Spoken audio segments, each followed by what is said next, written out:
in New York City, man, like here too, I would think, they're great places to be, San Francisco and New York. But if you're broke, they suck. They suck. It's a torture to you. That was Isaiah Powell, who runs Dragonspunk Grows organic garden in the Bayview. I'm your host, Jeff Hunt. Welcome to Storied San Francisco, a weekly podcast where San Franciscans from all walks of life share their stories, and you get to know your neighbors. In this podcast, Isaiah talks about moving all up and down the East Coast before eventually settling into a fledgling hip-hop career in New York City. After graduating from Columbia University and having a hard time holding down a job, Isaiah took an offer to work on a farm near Santa Cruz. When that turned out to be a less than pleasant experience, he moved back to New York, where he met his now fiancée, Danielle, who has Bay Area roots. The two decided to move to San Francisco when a house owned by a member of Danielle's family opened up. Florence Fang Asian Community Garden is just down the hill, and Isaiah soon started volunteering handing out food there.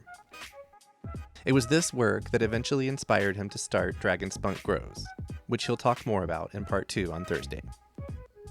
Special thanks to Aaron Lim of Bitch Talk Podcast for telling us about Isaiah and Dragonspunk Grows. Please excuse the mask muffling and occasional wind in the recording in this episode. Here's Isaiah. Growing up back east, so let me tell you, I've lived in New York, I've lived in Delaware, I've lived in Maryland, I've lived in Georgia, I've lived in Florida. All over I-95, right? All up in, word! Up and down on I-95. I went to 4 different high schools. Okay, wow. It was almost like one every year. Right. And what was the reason for all the moving around, if I may ask? It was the era of digital equipment and IBM. Okay. So we're talking about the era of the station wagon, the company car. We're talking about the new affluence, this is the era of the yuppie. This is the era of, I'm going to get the family out of the city because being in the suburbs is the thing to do. Right. That's a marker of your ascension up the American ladder, I think. So like 70s, 80s.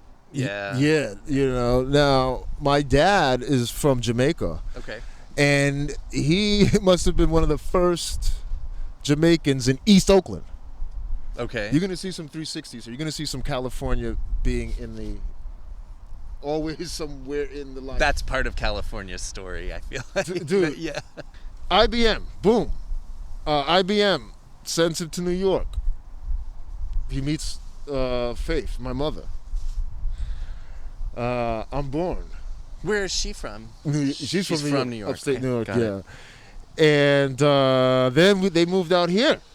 I, for a time, was in San Jose. So I was a resident of San Francisco. Okay. In fact, my mother learned how to drive out here. Okay. Yeah, she learned how to drive in California. Crazy. What a place to learn how to drive. Right? Yeah, because out here, man, they don't play no games. No. Yeah. So we move up and down the coast, the East Coast. Boom. Do you have siblings, Isaiah? Yeah, I have 2 sisters. Okay. Where do you fit in? I'm the eldest. Okay, got it. I'm the eldest, the first grandchild on my mother's side. We're moving up and down East Coast. 1994. Boom. I go to University of Miami. Mm-hmm. And it was 1994. I was 17 going on 18. So I go down there and I'm just bullshitting, Yeah. It's Miami. You're a child. I mean, I know it's typical, but like 17, 18. Are you supposed to give a shit? Yeah, and up to then, I was pretty studious. My dad did a good job, and I went on a music scholarship. Oh. I was playing trumpet. And, but I applied to like 2 schools, Miami and Brown. Okay. I didn't get into Brown. And I went to Miami. And, yeah, dude, I would look at the brochures for like 6 months. Mm-hmm. In my senior year, I just looked at the brochure, dude, and none of my thoughts were on being studious or academic. It was just the beach, chilling, I was going to say, that's when you were living in Florida. Nope. Already, This part I was in Maryland. Okay. This was my second stint in Maryland. Where in Maryland? At this time, I'm in Prince George's County. Okay, Yeah. And Maryland, yeah, that was an experience because, yeah. So now I'm in Miami, 1994, out on my own, and I just bullshitted the whole semester, both semesters, and then I dropped out at the end of, in the spring, the end of the second semester. Okay. And so I have no degree. And then I moved up to upstate New York, Okay. where my mother was, because I knew my dad was probably he was, it was very disappointing. Right. So for years, no degree, I'm doing crap ass jobs, and then I got into rapping. I got into the hip hop art form. Well, I always loved it and always into it, but then I got into it deeply, and then I got this bullshit deal, and I moved to the city. Wait, you're a performer. Yeah, at that time. Okay. I mean, it's always in me. I will never say no to that. Right. Yeah. My focus now is, but now I got the guitar. I've been playing guitar for like 10 years now. Okay. And when the grow season's over, I'm gonna get back into. Okay. Try to get a band together, whatever. Awesome. And get back into into music. Next time we do a music show, I'll reach out. Oh, please do, man. Yeah. So because I read music, I write music, and now that I know I play the guitar, and I've always been a musicologist in my own way. Loving music and trying to. So now I'm in the city. Boom, but From upstate to the city. From upstate to the city. To pursue a hip hop. We got signed to. It was signed to this crap deal, the Tommy Boy Records, and so I'm out in Brooklyn. But I still have to work a job to live until that happens. Right. So I'm doing messenger. I started from the very. I was doing messengers in the city.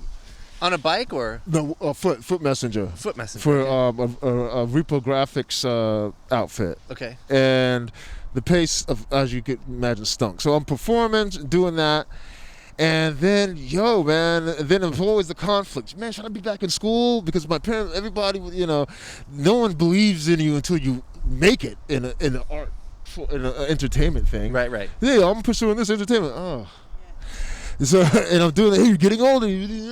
Did you like doing it? Forget about, other people's idea of success, but did you like doing it? Yeah, I thought I dedicated my life to it. Yeah. I dedicated those years where I'm seeing people my age who are finishing college.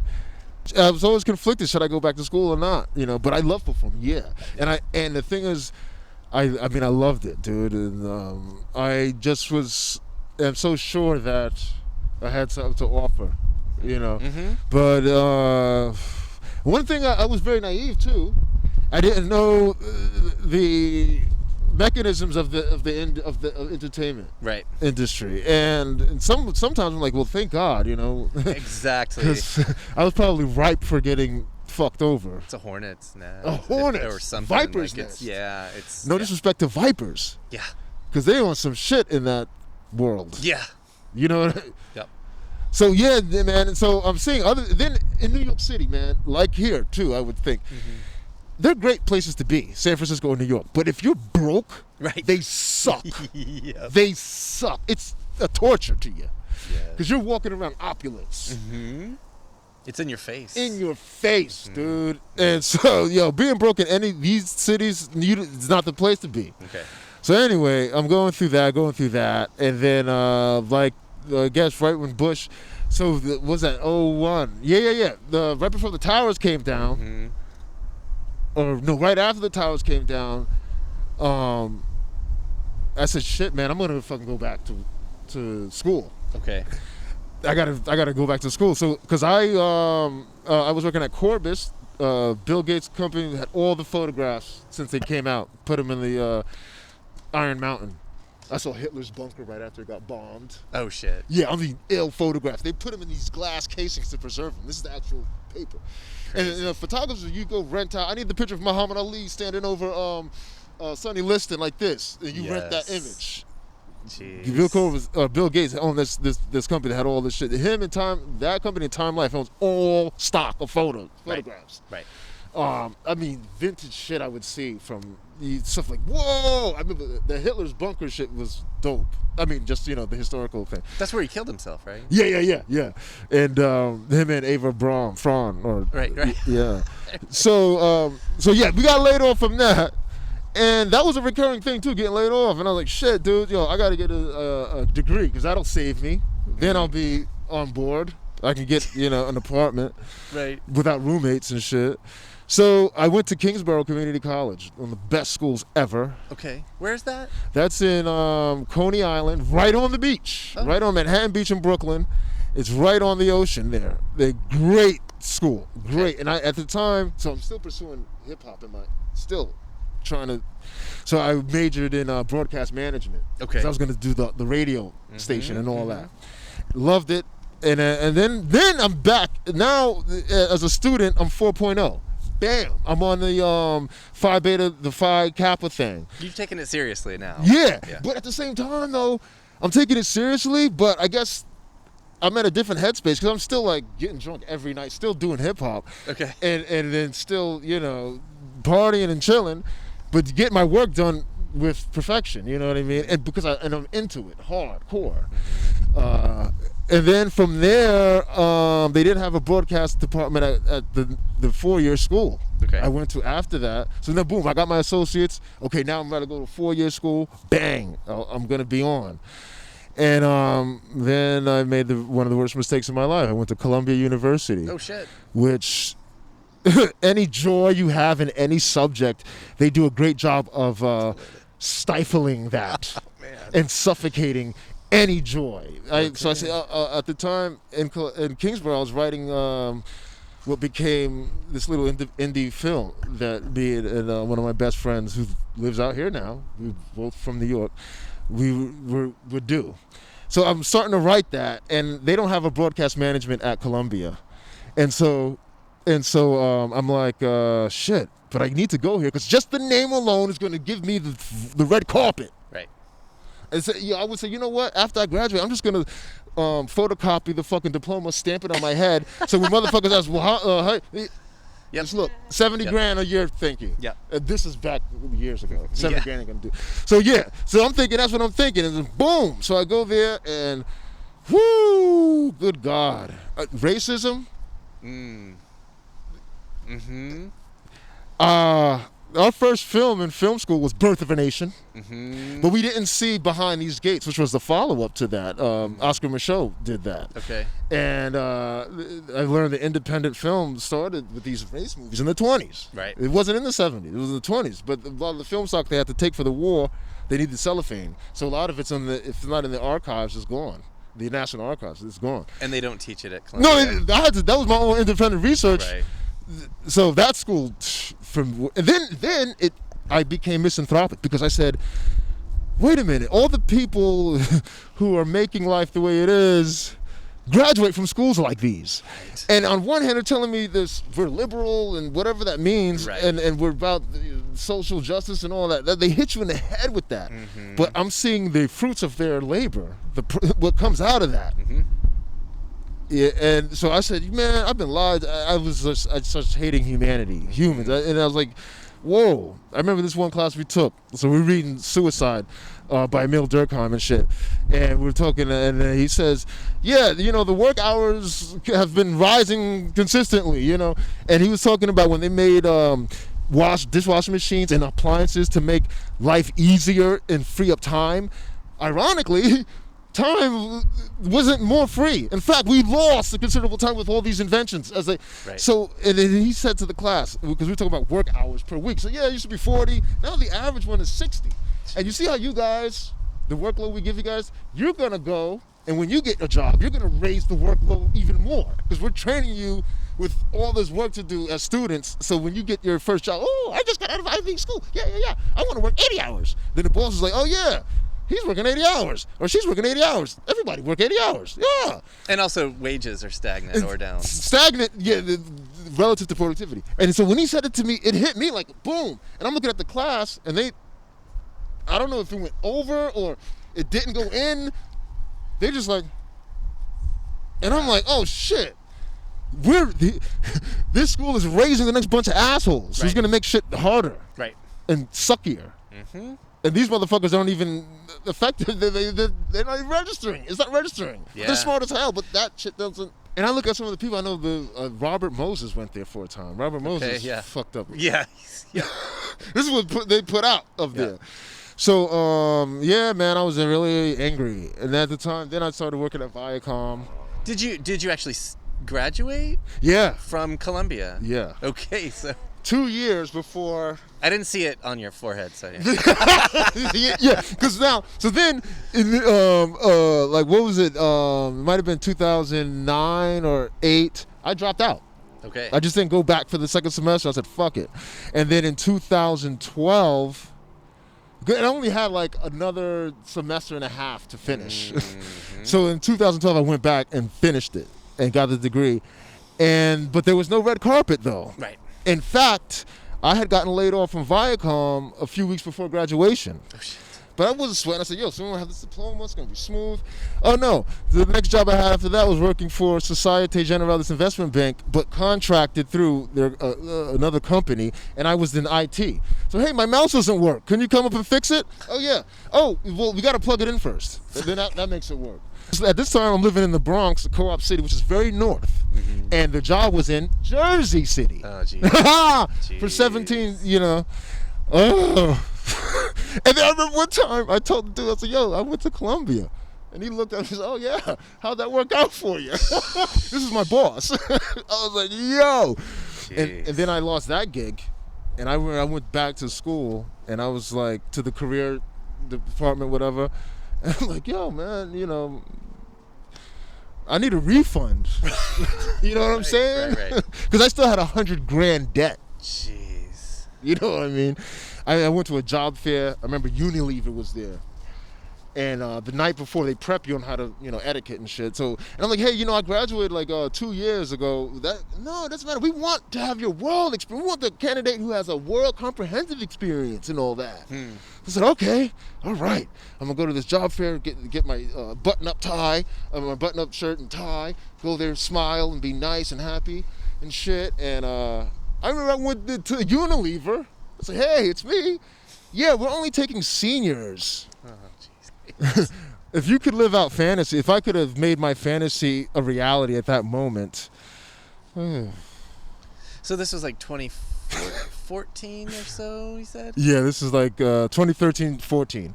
Okay. So 2014 comes and it's like March, and I ain't coming up with the rent. Like I'm about to run out of unemployment checks. Were you living by yourself? No, I was in a room in Co-op City. Oh, okay, right.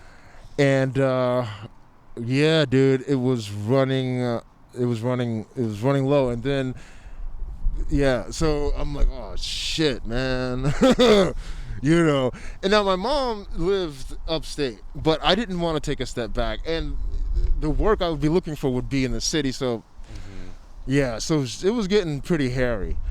And then a friend of mine from Columbia, who also had dropped out. No, he graduated. He finished, but he didn't have that job. He didn't have that office by the corner with the L view. Right. And we was like, yo, you too? So I don't even have a network of motherfuckers who went there, graduated. Yeah, you need a job? Man, yo, let me make this call. Yeah, put him on. We went to Columbia. Because everyone I knew either already had their own business or they weren't working. They didn't have that dream job. Right. So he said, yo, I have a friend in California who has this farm, and he pays, man, make a couple grand every month. And I don't know, but I was like, fuck it, dude. Actually, I said, let me think about it. That night I called the dude. He's like, yeah, man, I hope you know I'm a slave driver, man. I don't play no shit. You gotta come on, you gotta work. And I'm like, all right, do you have internet? Yeah. And food, yeah. And, every week you go to Costco, I'll give you a stipend for that. And I'm waiting. I'm still kind of waiting. I was like, all right, fuck it. I'll go out there, maybe just, a fresh thing and put in some hard ass work. It'll be a penance. And that was Santa Cruz? Yeah, I was in Boulder Creek, Santa Cruz. Okay. And sorry, had you done gardening or any kind of farm work like that? Hell to the no. Okay. Hell to the no. Okay. And now check this out. My friend only told me about because he knew I grew weed in an apartment. Mm-hmm. The most yeah, it's not the ideal setup either. You know, I didn't invest a lot of money. You know, I didn't have money to invest. I was so proud. You know, I'm telling. He knew. So he's like, yeah, you know, you've grown weeds. You go up there. And then I'm thinking, yeah, this will be my education. Now my good friend Ramel, who I did the movie with, he was like, yeah, now you're going to Dagobah. Well, in Star Wars, you know the reference, right?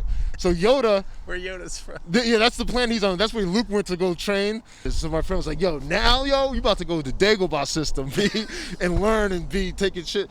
So I'm like, fuck, man, let's do it. So I go out to Cali, don't know who I'm meeting. Right. And I don't have a driver's license, by the way. Right. Because I let my thing expire since 99. So, and I'm not coming from a position of power, let's say. Mm-hmm. And that became apparent a couple months in.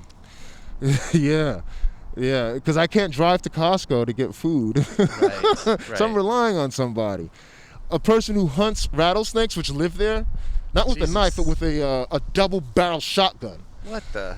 To, I guess, illustrate his manliness to me. Our first conversations were about weapons that he has for the zombie apocalypse. That was our first convo. No context, no so this is a 50-acre farm. Okay. And originally there was myself, that guy, and then this other kid who actually left 2 weeks because this guy was such a terrorist. Yeah. Now I'm new, so I don't know what side to play on or to believe. You know, there's two sides to every story. So I'm like, And then the guy's like, yo, I can't take it, I'm out. And I'm like, shit, well, it's just me and him on this 50-acre.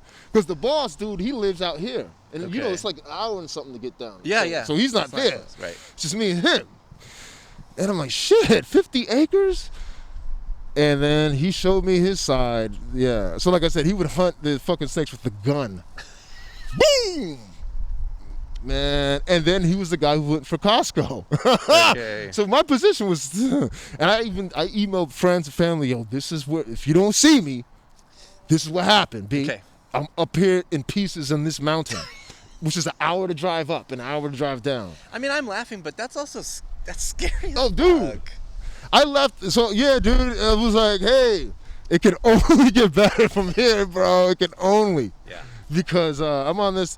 Yeah, man, that guy he was a horrible individual. So, yeah. What's next? Yeah. So what's next is I'm online on my little free time. I see Danielle on OkCupid, and it's like, oh, shoot. She is from the Bay, but she lives in Brooklyn. Okay. I was coming from Brooklyn, and I'm in kind of South Bay. It's another circle, like you were saying. Yeah. So I reach out, and we talking, and then... But wait a second. When you search on sites like OkCupid, from what I've heard... I'm kidding. You do say where. So were you looking for ladies in back New York?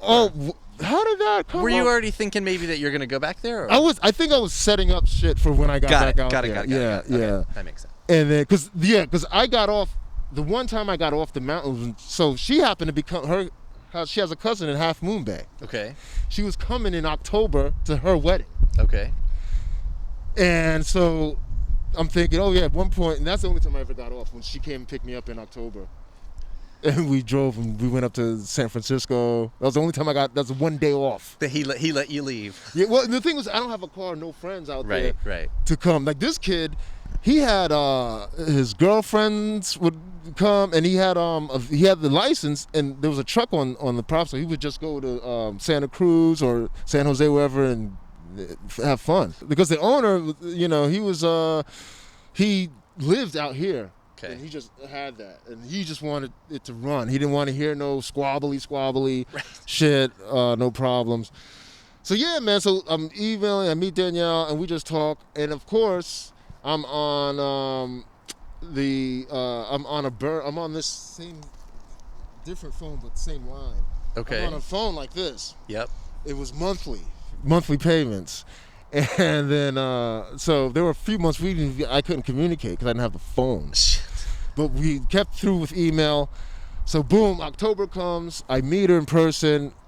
The funny shit is, when the first convo we had, just out of my mouth, I'm like, yeah, I'm gonna marry this girl. I don't know why I said that shit. Okay. I was like, yo, just the convo is crazy. I was like, oh man, I've been waiting to find her. I'm gonna marry her. Okay. And then that night, that day that we went out, and then the day we came back, I emailed Bam, the kid who owned the shit. He's like, hey, how'd it go? You know, I was like, dude, I found the one I'm gonna marry. All right. When you know, you know. Dude, and it just came out. I didn't think of it, say it. It just Right. So anyway, boom. So that season is finished. And the asshole kid actually he got fired because he fucked shit up. At the end of it all, he got fired. So Bam's like, hey, you want to stay on? I'm like, oh, nah, man. No, I don't want to stay on. Essentially, you make $9 an hour. I was making $3,000 a month, and it breaks that because it's 7 days a week, average 16 hours a day, average. So it breaks down to like $9 an hour. So I was making less than minimum wage doing this shit. And it was no kumbaya. You know. Right. So anyway, I moved to New York and lived in Harlem for a little bit, then moved in with Danny. And then the plan was always to get back. Mm-hmm. And I always wanted to live in San Francisco. Oh, she did too? She wanted to come back? Yeah, she always wanted to come back. Okay. All her friends out here. Not necessarily San Fran, Oakland, you know. But in between this, backtrack, when I got signed, in that era of me rapping, we performed at DNA Lounge. Okay. Which I see is still in existence to this day. Yeah. Even now. Yeah. Because I saw a show. Her cousin still is in the band, and he did a show at there. We saw it Friday. It was streamed from. Awesome. Yeah. So yeah, we would come out here and perform, B. And I was like, yo, the hip hop out here is on point because there was a place you could go to every night of the week. Yep. There was something going on. Yep. And I was like, shit, man. And I always wanted to come out here, but, couldn't. So, boom. Now we're in 2015 now. 2015, I'm back in New York. I'm getting some more shitty jobs, working at Bloomberg for a while in the Southern District Court, where they brought El Chapo. Oh, where they brought fucking... Madoff was before that. But, yeah, I remember El Chapo was there when I was there. The guy with the football, Deflategate. Oh, God. He was there, too. He came too. That's where they're trying to bring Trump. Oh, yeah, Southern District? Yeah. So, I was working there, breaking cases for Bloomberg. Okay. And this was $18.25, I think, per hour. Okay. So not enough to even get a room, really. Yeah. But me and Danny are living together. And then I went back. I went to a CVS company. Viacom and CVS used to be one thing. Right. Then I went to a CVS company. I think they even re-merged. I went to Outfront, which makes the fucking billboards. The billboards, yeah. CVS Outdoor. Assholes. Yeah. In that legal department, anyway. Dicks. I mean, really fake. Hi, good morning. Yeah. Oh, by the way, you're laid off for fit issues. What? Oh, okay, that lets me know what I need to do for the next job.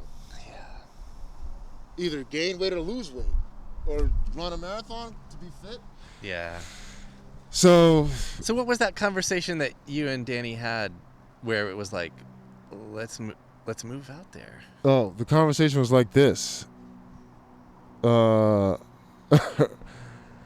aunt lived here since the 40s. Her aunt has died, So her dad was renting it out, and then her mom was like, "Hey, Danny, Dad, the guy Caesar just moved out. You want to move to San Francisco?" Okay. And at that point, I was on an upswing with work. Anyway, okay. I was in a very good place with a great outfit, and I was like, "Damn, we want to do this, but shit, damn, why couldn't this have been like 3 years ago?" Right. New York is nice now because I could go to restaurants and eat when I'm hungry. Mm-hmm. I could chat with my friends at bars and it's all good. I can get in taxis and stuff. Now we're going to go to Cali. Wow. I'm scared. What am I going to do? Was it maybe more... Was it just that opportunity, or was it like one of you wanted to move out here more than the other, or like... No, it was, that when the house, because we were planning, and I was thinking a 5-year plan. Okay. We would save, and we'd probably find some place in Oakland. Because we weren't even thinking about San Francisco. So we knew it had to be Oakland. We didn't want to go far out either. Right. So I was like, 5 years, and a miracle was going to happen, something. But yeah, dude, so... Starting with a house is a good place to start, though. Yeah. A secure roof that's owned by family. Affordable? Yeah. I mean, comparatively. To the area. Comparative this area. to, yeah. Yeah, I mean, it's more than we're paid in Brooklyn, but Right. yeah. So, and then even then, so we drove out in the summer of 2018. Okay. In fact, we left New York at the 23rd of July. Okay. Oh. Yeah, we left New York, we drove out, and then, yeah, because I paid rent for August 1st, so I was back in New York by August. Because, yes, I wasn't ready to leave yet. So we just drove out, got her situated. She got a job at UCSF. And that's what really even precipitated it moving faster, because she got the gig there. Okay. And I stayed for it's like 7 more months until March of 2019. Okay. Yeah. So, yeah, I stayed. And we came, unpacked. I didn't really look at this yet. I didn't know what this was. Saw the area boom, and then went But you back. said within a couple weeks after. Yeah, right? so now when I went back to Brooklyn, I'm on the there's a volunteer match website. Yeah. And I'm looking, I said, oh, maybe I'll teach the read to the elders or plant a tree thing. And I didn't see this. And so then I came out in March, and then when I moved out here permanently, I moved out here in March, and yeah, we walked around and we saw the Asian Community Garden. And I said, hey, is there anything we could do for volunteering and stuff? And he's like, yep, you come out 7 o'clock and you hand out food, and then after you volunteer for a while, you get a grow box. I'm like, bet. And you know what? Here's some crazy shit too. And this sounds like a cliche, but it really is. The first Saturday, I'm out here handing out the food, and I got high. Okay. Off of, I felt like I was doing something that was good. Right. Not for me. Right. And people always say that. When you do something not for yourself, I guess it has to be in the right context too. But, you know. You get a high from it. Totally. It's a genuine good feeling. And I felt compelled to come, to come back. You know, there's things in my life I started and didn't complete. But this is one that I've been consistent with. And then as I felt like a grandmotherly to a grandson dynamic here. And a love, for my part anyway, and I feel from theirs too, actually. Right on. A love, and it brings me back. And I wanted to, and dude, there's been times I would just buy certain things, and it didn't even strike me as, man, I'm using my, just because I want to see things, Right on. And yeah, that's what it been. And then this was my first base of camaraderie. Of getting out and doing stuff, and we have a garden in our own backyard now, and so yeah, I've been coming back compelled, man. It was the volunteering that hooked you. The hook, actually, the volunteering, the giving. Yeah. And then, because I wasn't even really stressing to get in the grow box, because like I said, we have a garden, but and then meeting and building relationships with people here, and it was just love, man. And then it's always like, this is a part of my life. I'm like, yeah, go out. What's the next project we could do at the garden? What's the next thing to do?